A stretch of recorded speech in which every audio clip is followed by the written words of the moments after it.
Petrol diesel ధరల పెంపుపై వైఎస్ఆర్సీపీ నాయకులు నిర్వహిస్తున్న ధర్నాలు ప్రజలను తప్పుదారి పట్టించే ప్రయత్నమని కాకినాడ సిటీ ఎమ్మెల్యే వనమాడి కొండబాబు తీవ్రంగా విమర్శించారు. దేశవ్యాప్తంగా అంతర్జాతీయ పరిస్థితుల ప్రభావంతో ఇంధన ధరలు మారుతున్నాయని, దీనిని రాష్ట్ర ప్రభుత్వంపై మోపే ప్రయత్నం చేయడం వైసీపీ నేతలకు ఉన్న అవగాహన రహితంకు నిదర్శనమన్నారు.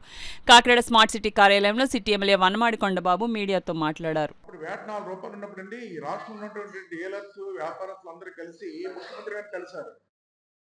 ముఖ్యమంత్రి గారిని కలిస్తేనండి ₹2 తగ్గించారండి.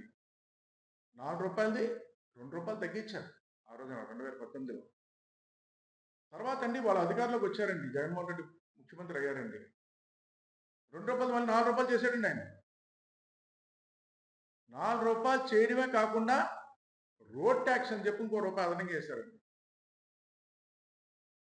ఉన్నదాన్ని మేము తగ్గిస్తే ఆ రోజున మీరు అధికారంలోకి వచ్చిన తర్వాత రోడ్ ట్యాక్స్ ₹1 ఎగస్ట్ చేశారు.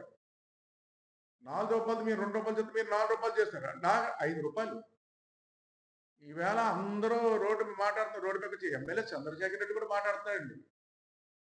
ఇప్పుడే చంద్రబాబు నాయుడు మోసం చేస్తున్నారంట. చానాలకి రోడ్డు మీదకి వచ్చాడండి మనోడు దూరంపూడి చంద్రశేఖర్ రెడ్డి. నువ్వు చేయవలసింది ఇక్కడ కాదు, మోసం చేసింది జగన్మోహన్ రెడ్డి.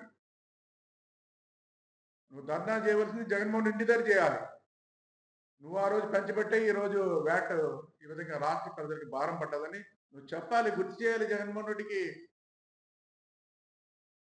దాని కాకుండా రోడ్ ట్యాక్స్ ₹1 పెంచాడు, అది గుర్తు చేయాలి.